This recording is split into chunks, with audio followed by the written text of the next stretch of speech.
चलिए आज फिर से लिमिट का कुछ और प्रॉब्लम लिया जाए, जिसमें पहला सवाल है let a equal to minimum of x square plus 2x plus 3 where x belongs to R and b equal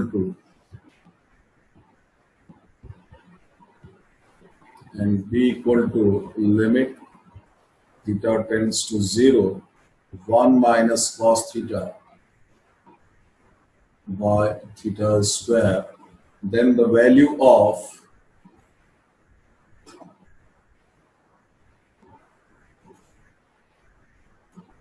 summation a to the power r b to the power n minus r 0 to n is।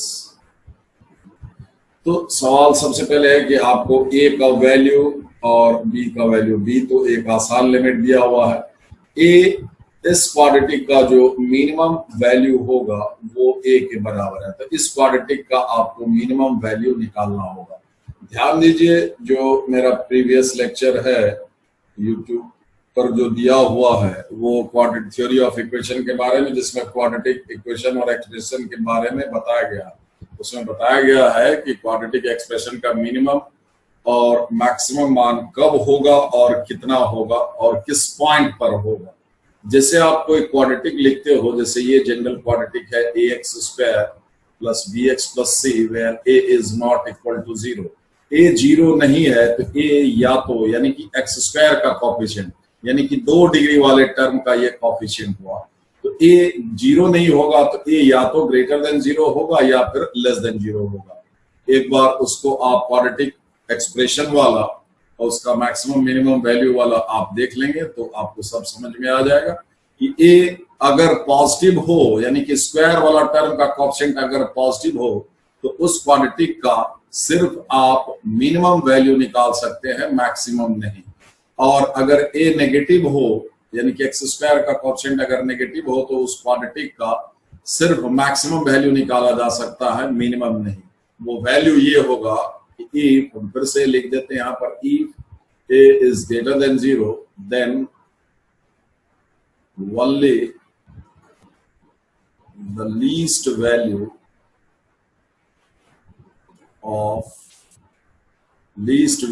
of ax square plus bx plus c can be calculated, which is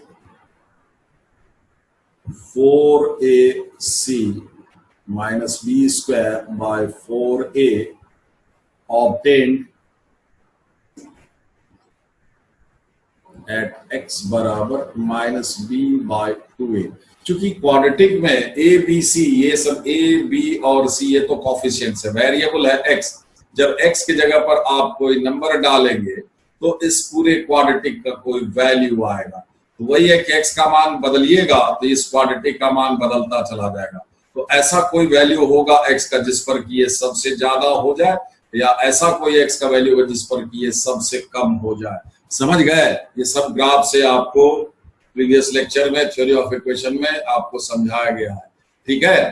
तो x का value अगर आप minus B by 2a डालते हो, ये कब की बात है? जब a यानी कि स्क्वायर वाला टर्म का कोएफिशिएंट पॉजिटिव है तब।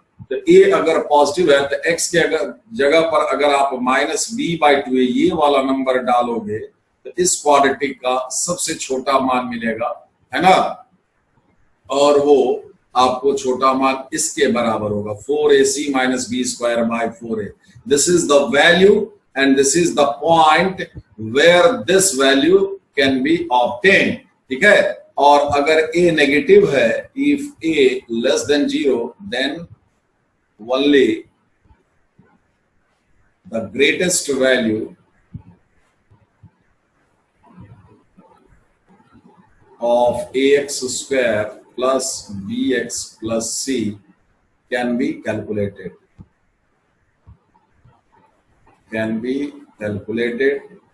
which is 4ac minus b square by 4a obtained when x equal to minus B by two A. X के स्थान पर अगर आप minus B by two A इस क्वाड्रेटिक में डालेंगे तो यही वैल्यू आएगा, समझे। तो स्क्वायर वाला टर्म का कोएफिशिएंट अगर पॉजिटिव हो तो उस क्वाड्रेटिक का सिर्फ लीस्ट वैल्यू यानी कि मिनिमम वैल्यू निकाला जा सकता है, और अगर स्क्वायर वाला टर्म का कोएफिशिएंट यानी कि a अगर आपका नेगेटिव है तो सिर्फ ग्रेटेस्ट वैल्यू निकाला जा सकता है। वैल्यू वही है 4ac minus B square by 4a यानी कि minus D by 4a। D होता है discriminant B square minus 4ac, ये है 4ac माइनस बी स्क्वायर यानी कि minus D by 4a। This is the value which is obtained at x बराबर minus B by 2a। तो जो आपका सवाल दिया हुआ है उसमें देखिए क्वाड्रेटिक का मिनिमम वैल्यू वो a के बराबर है, स्मॉल a के बराबर, ठीक है। तो a बराबर आपका है a इक्वल टू है minimum of x square plus 2x plus 3। इसमें देखिए आपको एक्स स्क्वायर का कोएफिशिएंट यानी कि a 1 है जो कि पॉजिटिव है, इसलिए इस क्वाड्रेटिक का मिनिमम वैल्यू ही निकाला जा सकता है और आपको वैल्यू से मतलब है, और वैल्यू आपको ये रहा मिनिमम वैल्यू 4ac, इस फॉर्मूला से निकालेंगे। तो a देखिए 1 है, a के स्थान पर यहाँ एक्स स्क्वायर का कोएफिशिएंट 1 है जो कि a हुआ, ये b है, समझ गए, और ये c है, a1 b2 और c3। तो 4ac minus b square by 4a, this is the minimum value 4a। तो ये हो गया 12 माइनस 4 8 बाई 4 दैट इज 2, ठीक है। इस क्वाड्रेटिक का मिनिमम वैल्यू 2 होगा जो कि मिलेगा एट x बराबर माइनस बी बाई 2a। तो माइनस बी बाई 2a अगर आप निकालेंगे तो वो माइनस 1 आएगा, क्योंकि b के स्थान पर आपका 2 है, तो minus b minus 2 by 2a, a आपका 1 है तो minus 2 by 2 that is minus 1। अब x के स्थान पर माइनस 1 डाल करके देखिए इसमें, तो आपको परिणाम 2 आएगा, समझ गए। ये a आपका निकल गया, ठीक है। अब b दिया हुआ है लिमिट थीटा टेंड्स टू 0,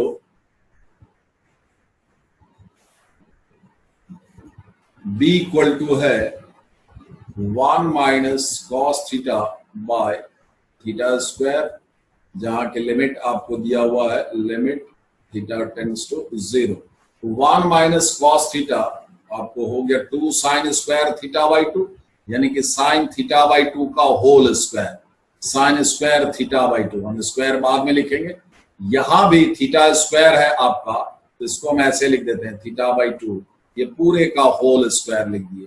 देखिए ऊपर में साइन स्क्वायर थीटा बाई 2 हो गया, नीचे में हो गया थीटा स्क्वायर बाय 4, ठीक है। ये 4 ये ऊपर से इसको बैलेंस करने के लिए यहां पर बाय 4 कर देते हैं, ठीक है। थीटा स्क्वायर बाय 4, इसको 4 से भागा दिए तो 4 से आपको गुना भी करना होगा नीचे में ही, ये 4 नीचे रह गया। अब है साइन 0 बाई 0 का सकल 1 होता है, लिमिट दिया हुआ आपको theta tends to 0।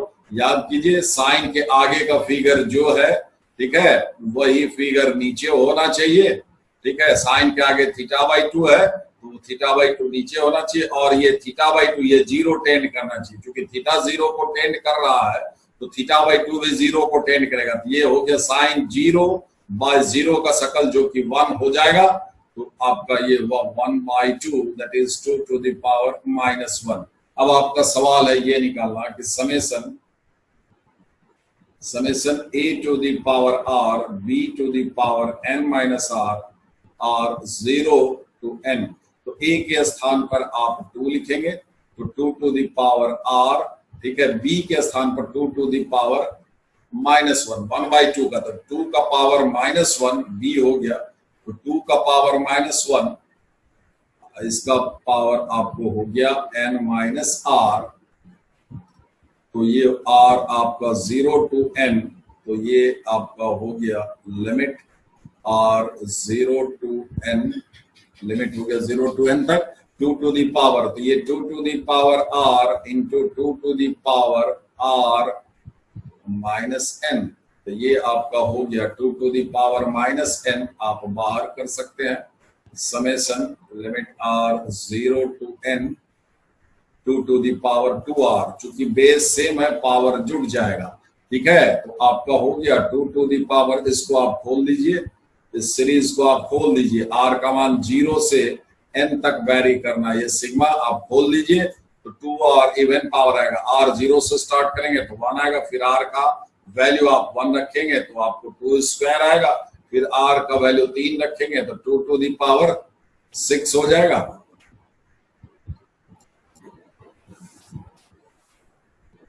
Are 2 square, फिर आर का मान 2 रखेंगे तो 2 टू दी पावर 4 हो जाएगा, फिर आर का मान आप 3 रखेंगे तो 2 टू दी पावर 6 हो जाएगा, फिर 4 रखेंगे। इस तरह से आर का मान आखिर में आपको n रखना है, 2 टू दी पावर 2n हो जाएगा।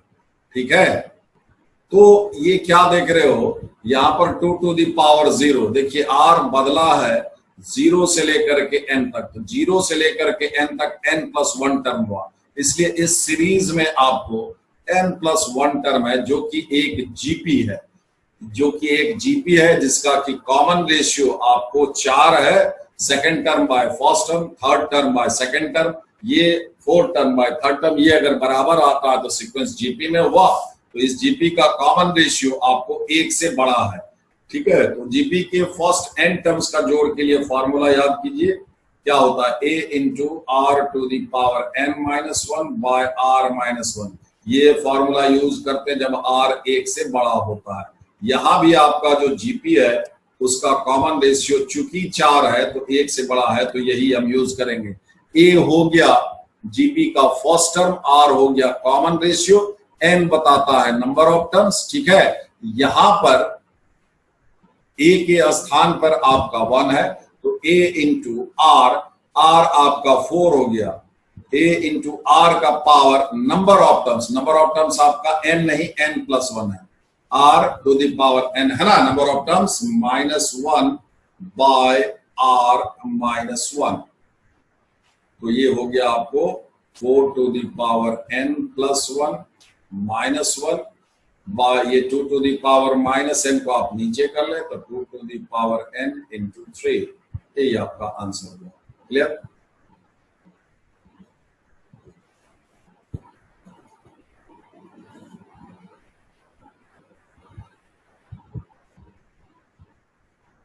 फिर आपका सवाल है दूसरा, जो limit x tends to 0, x minus sine x by x plus sine square x।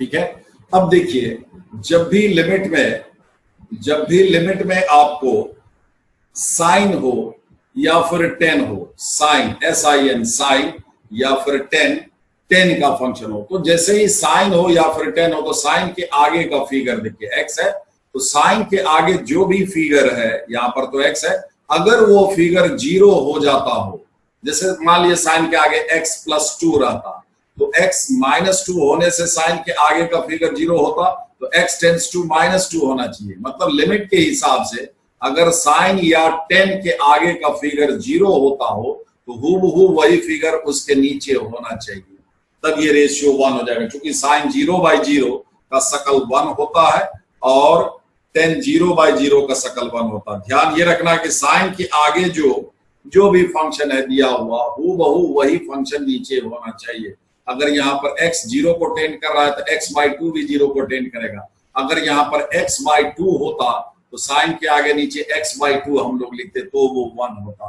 तो फिलहाल हम लोग वही, जैसे ही साइन और टेन आप देखें और लिमिट के हिसाब से साइन या टेन के आगे का फिगर 0 टेंड करता हो तो आप सीधे सीधे वही फिगर साइन के आगे जो लिखा हुआ है, यहाँ पर तो x लिखा हुआ है, तो इसके नीचे साइन के नीचे x लाने का कोशिश करेंगे। तो नोमिनेटर और डिनोमिनेटर ये दोनों में आप x से भागा दे दे हर एक टर्म में, तो हो जाएगा 1 minus sine x by x by 1 plus sine square x है। तो हम क्या कर रहे हैं, एक x से भागा हुआ इसको हम ऐसे लिख देंगे इंटू साइन x। ठीक है, तो अब देखिए क्या हो गया, लिमिट के हिसाब से साइन x बाय x ये आपका 1 हो जाएगा, तो 1 माइनस 1 0, ये भी आपका 1 हो जाएगा, लेकिन 1 हुआ और ये साइन x टेंड्स टू 0, ये 0 हो जाएगा, तो 1 इंटू 0 ओवरऑल ये 0 हो गया, ये 1 हो जाएगा और ये 0, तो 1 इंटू 0 दैट इज 0, ये तो 1 है ही, तो आपका ओवरऑल हो गया root under 1 minus 1 by 1 plus 0 that is 0। Next problem अगर ले तो इफ ग्रेटेस्ट इंटीजर फंक्शन है, इंटीग्रल फंक्शन, ये हम आपको बता दें कि अगर इंटीग्रल फंक्शन है, थोड़ा सा यहां पर हम बता दें, ये x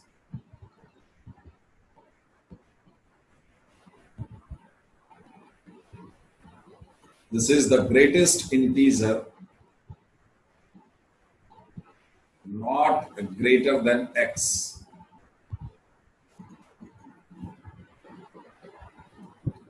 मतलब ये इंटीग्रल फंक्शन है, ये इतना इक्वल टू आप हमें से एक इंटीजर लिखेंगे, वैसा इंटीजर जो किसी भी सूरत में x से, यानी कि ये अंदर में जो नंबर लिखा हुआ है इससे बड़ा नहीं हो, तो बड़ा नहीं हो तो क्या होगा, या तो इसके बराबर होगा या फिर इससे छोटा होगा, ये इक्वल टू में जो लिखेंगे, है ना, तो किसी भी सूरत में ये इस नंबर से बड़ा नहीं होगा, ठीक है, लेकिन होगा एक इंटीजर ही। इसका सीधा अर्थ हुआ कि अगर अंदर वाला यानी कि x को अगर आप इंटीजर लेते हैं, ये इसी के बराबर हो जाएगा, ठीक है, ये अगर अंदर वाला इंटीजर है तो ये इसी के बराबर होगा, और अगर अंदर वाला इंटीजर नहीं है तो इस नंबर से ठीक छोटा जो इंटीजर होगा, इस नंबर से ठीक पहले जो इंटीजर आता होगा वो है 7, वही बराबर में लिखाएगा।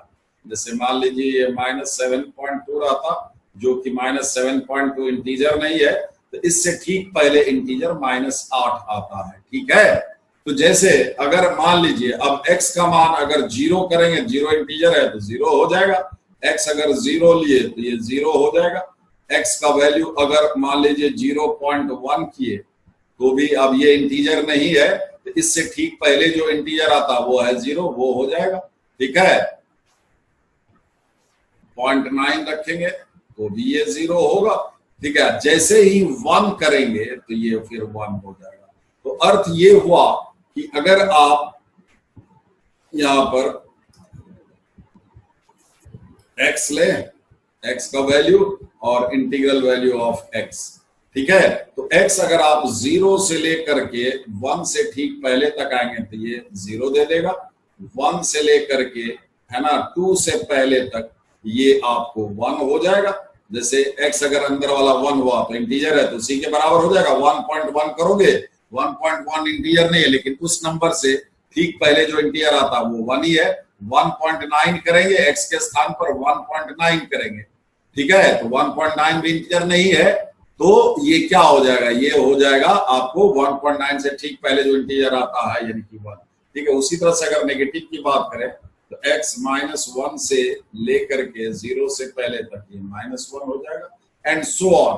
तो x का वैल्यू अगर अंदर वाले का ये जो वैल्यू दो लगातार इंटीजर के बीच में लोगे तो इस फंक्शन का मान दोनों में से जो छोटा इंटीजर है उसके बराबर हो जाएगा, समझ गए। दो लगातार इंटीजर -1 और 0, दो लगातार इंटीजर, इसमें छोटा -1 है, इसका वैल्यू उसके बराबर हो जाएगा, ठीक है।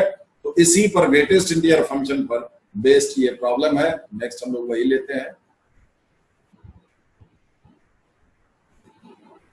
तो सवाल ये है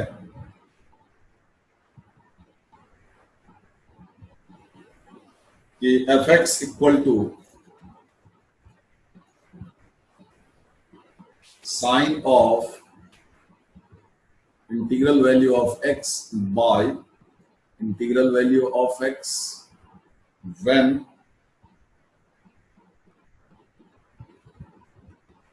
अब ये इसका वैल्यू ये दिया हुआ है, जब ये इंटीग्रल वैल्यू ऑफ x जब 0 नहीं आए, ये चीज 0 नहीं आया, तो ये चीज 0 कब होता है, ये चीज आपको 0 के इक्वल कब होगा, जब x का मान आप 0 से लेकर के,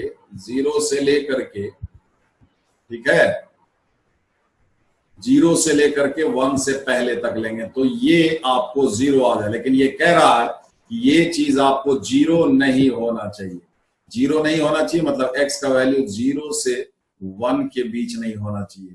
इसका अर्थ ये हुआ कि x 0 से छोटा होगा या फिर 1 या 1 से बड़ा होगा। ठीक है, और दूसरा इसका डेफिनेशन है equal to 0 when this equal to 0, that is integral value of x आपको 0 है, मतलब x का वैल्यू आपको 0 से लेकर के 1 से पहले तक। ठीक है, ये लेना, ऐसा दिया हुआ है। तो जाहिर है fx का 0 पर आपको लेफ्ट हैंड लिमिट अगर निकालना चाहेंगे x लेस देन 0, तो 0 पर लेफ्ट हैंड लिमिट इस डेफिनेशन से मिलेगा, और x greater than equal to 0 है, यानी कि x ग्रेटर देन 0 इसमें दिया हुआ है, तो 0 पर राइट हैंड लिमिट आपको इससे डेफिनेशन से 0 पर राइट हैंड लिमिट आपको 0 दिया हुआ है, निकालने की जरूरत नहीं है। और f0 जब x इक्वल टू 0 है तो भी fx का वैल्यू 0 दिया हुआ है। ठीक है, तो इसका आपको कहता है कि सवाल यह है कि limit x tends to 0 fx equal to what. ठीक है, तो आप पहले लेफ्ट हैंड लिमिट निकालें, तो limit x tends to 0 minus x का मान 0 से कम, तो x टेंड्स टू 0 माइनस लिखे हैं, मतलब x 0 से छोटा। तो जब x देखिए 0 से छोटा है तब ये डेफिनेशन है, तो fx का ये डेफिनेशन है। तो limit x tends to 0 fx के स्थान पर आप लिखेंगे sine of integral value of x by integral value of x। तो x 0 से थोड़ा कम है, x 0 से, ये अंदर वाला 0 से थोड़ा कम है, तो 0 से थोड़ा कम आप -1 तक जाएंगे, -1 तक x का वैल्यू -1 से लेकर के 0 से ठीक पहले तक रखेंगे, तो ये आपको -1 हो जाएगा, ये हो जाएगा साइन ऑफ -1। उसी हिसाब से ये नीचे वाला भी आपका क्या हो जाएगा, -1। ठीक है, sine minus theta minus sine theta minus sine 1 by 1 -1, that is sine 1। ये लेफ्ट हैंड लिमिट हुआ, और राइट हैंड लिमिट यानी कि limit x tends to 0 plus fx, तो x का वैल्यू 0 प्लस आप लिखे हैं, तो 0, x ग्रेटर देन 0 हुआ, तो 0 या फिर 0 से बड़ा जब x है तो फंक्शन का डेफिनेशन 0 दिया हुआ, मतलब राइट हैंड लिमिट आपको 0 दिया हुआ। तो देखिए लेफ्ट हैंड लिमिट साइन 1 आया और राइट हैंड लिमिट 0 आया। लेफ्ट हैंड लिमिट और राइट हैंड लिमिट आपको बराबर नहीं है, इसलिए ये limit, therefore limit x tends to 0 fx does not exist. तो देखिए है क्या कि नॉर्मली जो ग्रेटेस्ट इंटीजर फंक्शन है, ग्रेटेस्ट इंटीजर फंक्शन हो, फ्रैक्शनल फंक्शन हो, लीस्ट इंटीजर फंक्शन हो, या फिर मॉडुलस फंक्शन है, जितना बंधा हुआ फंक्शन सब देखते हैं, उसमें अगर वो लिमिट में दिया हुआ वो सब फंक्शन इस टाइप का, तो उसका लेफ्ट और राइट लिमिट आपको जरूर चेक करना चाहिए, क्योंकि नॉर्मली वैसे फंक्शन का लिमिट एग्जिस्ट नहीं करता है, प्राय नहीं। हम ये नहीं करें कि हमेशा नहीं करता है, प्राय नहीं करता है। ठीक है, क्योंकि उसका किसी पॉइंट, अब इसी में देखिए कि x का मान अगर आप 0 से थोड़ा भी, यहां देखिए 0 से थोड़ा भी ज्यादा लेते हैं तो इसका वैल्यू आपको 0 हो जाएगा, और 0 से थोड़ा भी कम लेते हैं इसमें x का, तो इसका वैल्यू -1 हो जाएगा। तो एक पॉइंट से, एक इंडियन से जरा आप दाएं बाएं हुए तो इसका वैल्यू बदल जाता है, इसलिए। ठीक है, नेक्स्ट प्रॉब्लम देखा जाए।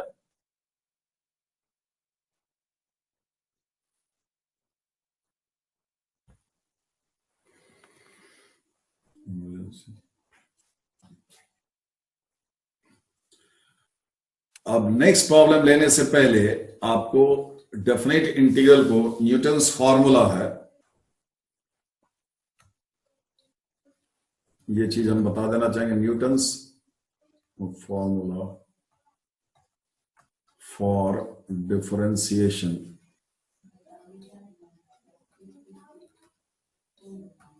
Of a definite integral.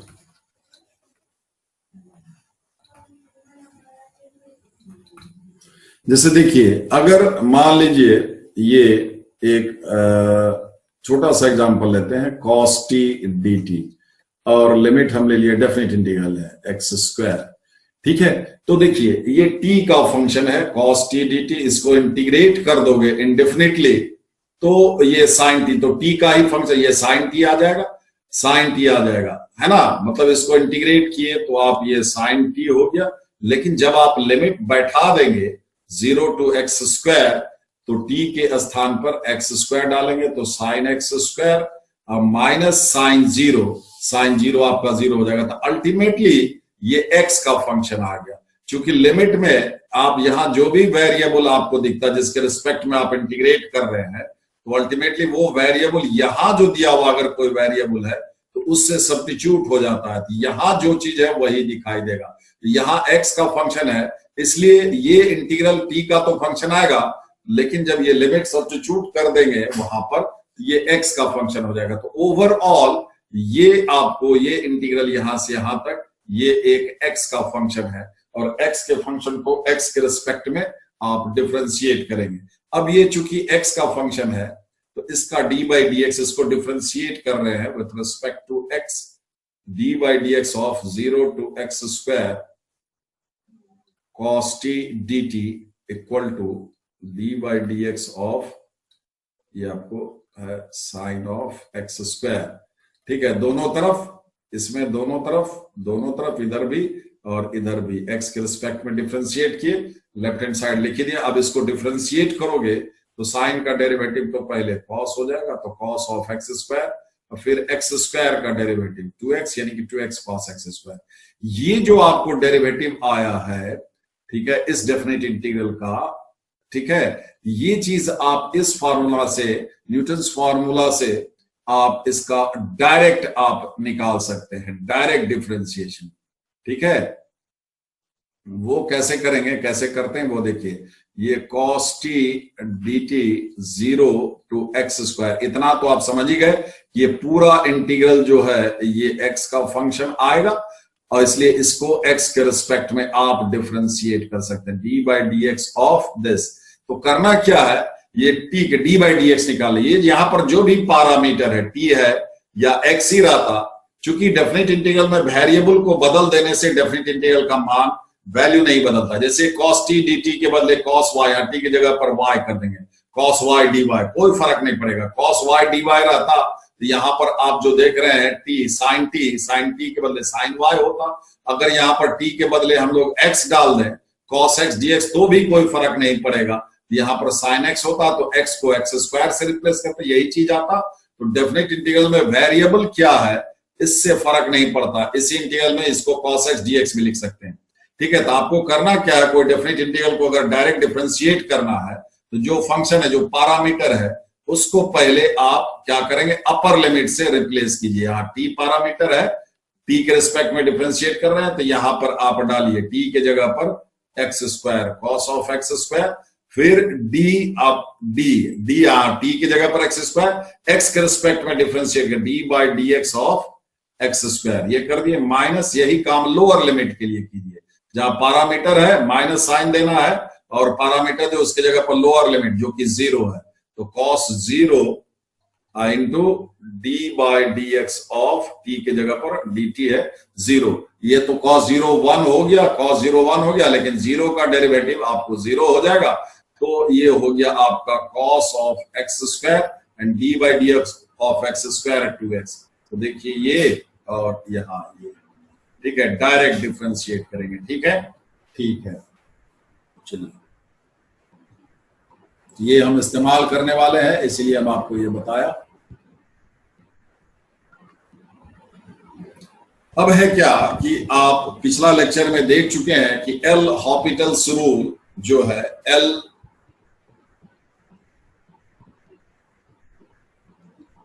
हॉपिटल्स rule ये एप्लीकेबल है when limit takes the form 0 by 0 या फिर इंफिनिटी बाय इंफिनिटी। इसी दो शकल में लगेगा। अगर कोई लिमिट इस शकल में है नहीं ओरिजिनली, लेकिन इस दोनों में से किसी एक शकल में रिड्यूस आप कर देते हैं, इस फॉर्म में ले आते हैं, तो उस रिड्यूस्ड फॉर्म में आप लिमिट ये लगाएंगे, ये रूल। और ये रूल क्या कहता है कि आपको न्यूमरेटर को आप अलग डिफरेंशिएट करते हैं, डिनोमिनेटर को अलग डिफरेंशिएट करते हैं, और फिर जा करके आप लिमिट लगाते हैं। अगर फिर से यही फॉर्म 0/0 या फिर इंफिनिटी बाय इंफिनिटी इनडिटर्मिनेसी फिर से क्रिएट हुआ, तो फिर से ये प्रोसेस दोहराते हैं। ये काम तब तक करते रहते हैं जब तक कि इनडिटर्मिनेसी खत्म नहीं हो जाए। और याद रखिए कि डेफिनेट इंटीग्रल में अगर लोअर और अपर लिमिट बराबर हो जाए, ठीक है, तो डेफिनेट इंटीग्रल का मान 0 हो जाएगा। लोअर और अपर लिमिट अगर बराबर हो जाए, आप समझ सकते ये फंक्शन जो होगा इंटीग्रेट होकर के मान लिए कैपिटल एफ एक्स हुआ और अपर और लोअर लिमिट ए है, तो F A minus F A हो जाएगा, यानी कि 0 हो जाएगा। ध्यान रखिए कि डेफिनेट इंटीग्रल का वैल्यू 0 हो जाएगा अगर डेफिनेट इंटीग्रल में लोअर और अपर लिमिट सेम नंबर है, ठीक है। तो ध्यान रखिए, सवाल ये रहा कि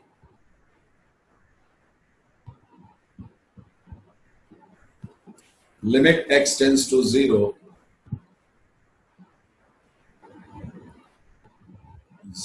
to x square cos t square dt by x into sin x। इस लिमिट का आपको वैल्यू निकालना है, ठीक है।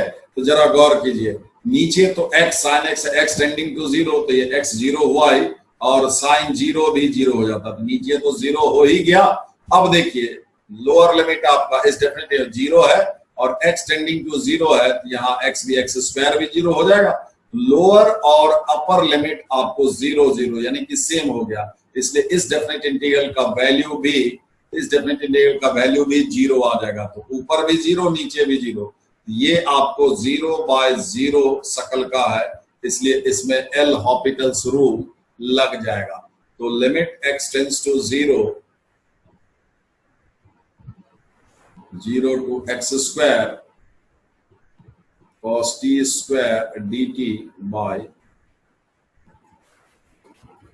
ठीक है, ये आपको 0/0 का शकल है, तो इसमें आप एल हॉपिटल्स रूल लगाएंगे। अब हम लोग डेफिनेट इंटीग्रल को जिसमें कि डिफरेंशिएट करना होगा, डेफिनेट इंटीग्रल को डायरेक्ट डिफरेंशिएट करने को सीख गए हैं, तो इसमें क्या करना होगा, पहले ये t के स्थान पर ये अपर लिमिट रखेंगे, तो t का स्क्वायर है, तो cos of t square, t के स्थान पर आप x स्क्वायर रखेंगे, x स्क्वायर का स्क्वायर हो जाएगा, तो x का पावर 4 हो गया, cos x का पावर 4, और फिर यहां पर t है, तो d/dx ऑफ, यहाँ t की जगह पर x स्क्वायर, तो वो हो जाएगा 2x, और यही काम लोअर लिमिट के लिए करेंगे, तो 0 cos 0 जो कि 1 हो जाएगा यहाँ, लेकिन d/dx ऑफ 0 तो 0 हो जाएगा, ये 0 हो गया। नीचे आइए, नीचे अलग डिफरेंशिएट करेंगे u इंटू v के फॉर्म में, ठीक है, x का ये हो जाएगा sin x plus x cos x। अब इस लिमिट का मान निकालने का कोशिश कीजिए, अगर फिर से इनडिटर्मिनेसी नहीं निकलता है, फिर से इनडिटर्मिनेसी क्रिएट हो जाए, तो फिर से प्रोसेस दोहराएंगे। लेकिन देखिए देखिए हम आपको बताए थे, याद दिला, बार बार इस चीज को पकड़िए कि अगर लिमिट में फंक्शन साइन और टेन का रहे, यहाँ साइन का है, ठीक है, साइन रहे या फिर टेन रहे, देखिए कि लिमिट के हिसाब से, लिमिट में x टेंस 0 को टेंड कर रहा है, तो साइन के आगे का जो फिगर है जो कि x है, अगर वो 0 टेंड कर रहा है, जो कि कर रहा है, तो यही हूबहू साइन के आगे जो लिखा हुआ यानी कि x से इसको भागा होना चाहिए, तब ये रेशियो 1 हो जाएगा, तो काम बन जाएगा। तो देखिए यहां पर ये टर्म जो है x, यही ऊपर वाले को 0 कर रहा है, क्योंकि x टेंस टू 0 तो cos 0 1 हो जाता है, 1 into 0 तो ये 0, नीचे भी 0 हो जा रहा है, 0/0, लेकिन ये x हट जाए तो आपको, और x हटना चाहिए तो ऊपर नीचे आप x से डिवाइड कर दीजिए हर एक टर्म को, cos x to the power 4 into 2, ऊपर x से भागा दिए तो वो हट गया, नीचे sin x by x plus यहां आपको x से भागा हुआ इसमें, तो वो x जो था गुना में वो हट गया, अब लिमिट हटा दीजिए, इनडिटर्मिनेसी खत्म हो गया, cos 0 1 हो जाएगा, तो ऊपर बचा 2 sin x by x, ये आपका 1 हो जाएगा, ये 1 हो जाएगा, और cos 0 1 होता है तो 1 + 1 2, दैट इज 1। ठीक है, एक और सवाल लेते हैं।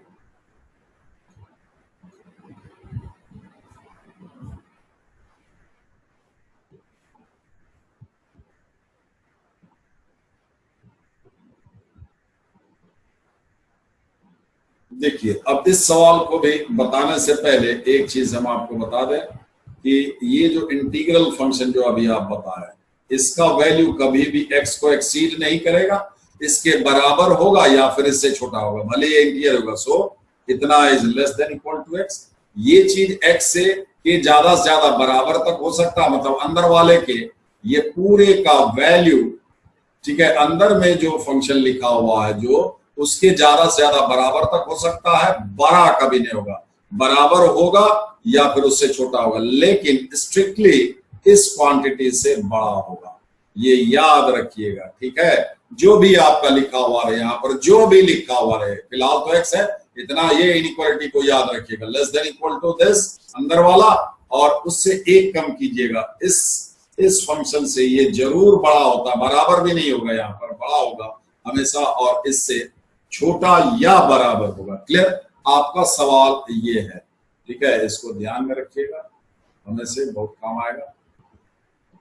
सवाल ये रहा कि limit n tends to infinity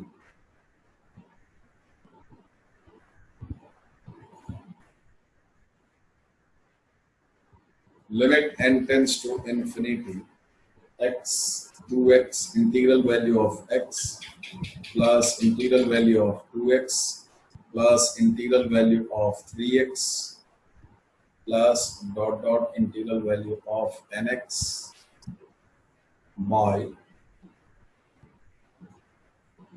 n square। ठीक है, ये क्या होगा? ठीक है, तो अब इसमें क्या है, वेयर ये जो ब्रैकेट आप देख रहे हैं बड़ा वाला, ये इंटीग्रल फंक्शन है, ऐसा सवाल कहता है, denotes the greatest integer function. तो अब देखिए इस लिमिट को ऐसे देखिए, इस इनइक्वालिटी को देखिए, ये x है, ठीक है, तो ये क्या होगा, इसके बराबर, ठीक है, लेकिन इससे बराबर या फिर छोटा लेकिन इससे बड़ा। ठीक है, उसी तरह से 2x है, टर्म बाय टर्म उठा, ये 2x पहले ये लिए, ये जोड़, तो ये क्या होगा, बस अंदर वाला के बराबर या फिर, है ना, उससे छोटा 2x माइनस 1। उसी तरह से है आपका 3x,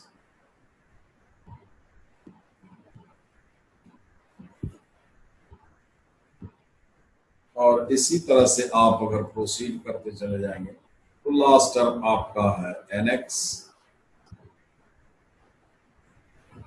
और ये हो जाएगा nx माइनस 1। अब देखिए अगर इस सारे को जोड़ दिया जाए, अगर इस सारे को जोड़ दिया जाए, ठीक है, तो ये जो आपका जोड़ आएगा, ठीक है, इसको जोड़ेंगे, बीच वाला वो आपका इस लिमिट का न्यूमरेटर आ जाएगा, तो इस न्यूमरेटर का जोड़ निकल जाएगा। तो आप इधर देखिए, अगर आप इस सब को ऐड करते हैं, ठीक है, add,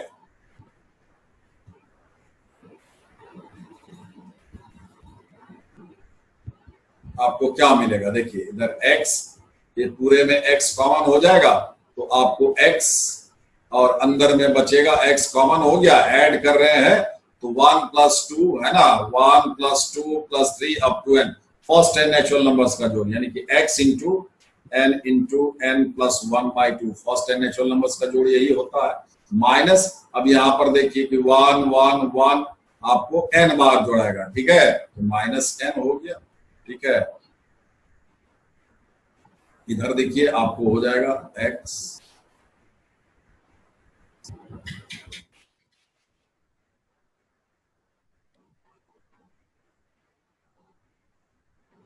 less than equal to, इधर भी आप जोड़ेंगे, राइट हैंड साइड में ये सबको जोड़ेंगे, सब जोड़ में आ जाएगा, x कॉमन होगा तो x into first n natural numbers का जोड़, जो कि n इंटू n + 1/2 हो जाएगा। अब इसी में देखिए ये न्यूमरेटर आ गया, अब n स्क्वायर से डिवाइड कर दीजिए, पूरे में n स्क्वायर चूंकि पॉजिटिव है, n स्क्वायर से यहाँ डिवाइड हो जाएगा, पूरे में डिवाइड होगा, n स्क्वायर पॉजिटिव है और पॉजिटिव नंबर से आपको इनइक्वालिटी में मल्टीप्लिकेशन या डिवीजन में कोई दोष नहीं है, तो n स्क्वायर से डिवाइड कर देंगे और लिमिट ले लेंगे n टेंड्स टू इंफिनिटी, तो आप ले लें, ये पूरे में कि पूरे में यहां से यहां तक में n स्क्वायर से डिवाइड करके और n टेंस टू इंफिनिटी ले लीजिए। ये आपका रफ वर्क था यहां से यहां तक, ठीक है। तो limit n tends to infinity, n square से डिवाइड कर रहे हैं, ठीक है। ये तो x/2 हम इधर रख रहे हैं, n स्क्वायर से यहां पर डिवाइड होगा। तो देखिए इससे n आप निकाल लें, ये n आप बाहर निकाल लें, बाहर में एक n पहले से है, n into n n square हो जाएगा, तो नीचे वाला से n स्क्वायर से जो डिवाइड किए वो कट जाएगा, तो आपको बचेगा यहाँ पर 1 + 1/n, अब माइनस यहाँ n स्क्वायर से डिवाइड हुआ तो 1/n, ठीक है। इसमें आप लीजिए limit n tends to infinity,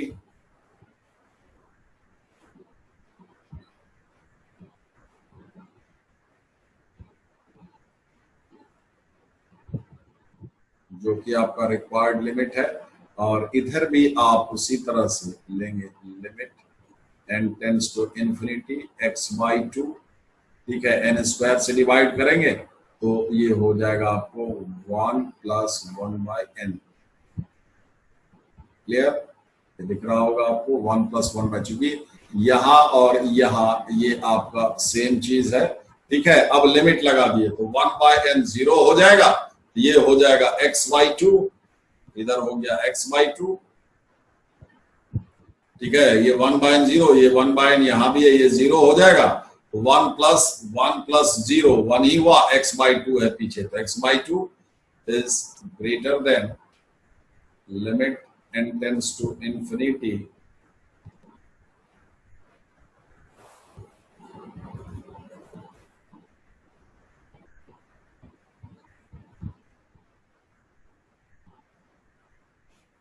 इधर भी आप लिमिट लगाएंगे, ये यहाँ पर ये 1/n है जो कि 0 हो जाएगा, और 1 + 0 1, यहाँ पर ये आपका x/2 है, तो आपको बचा x/2।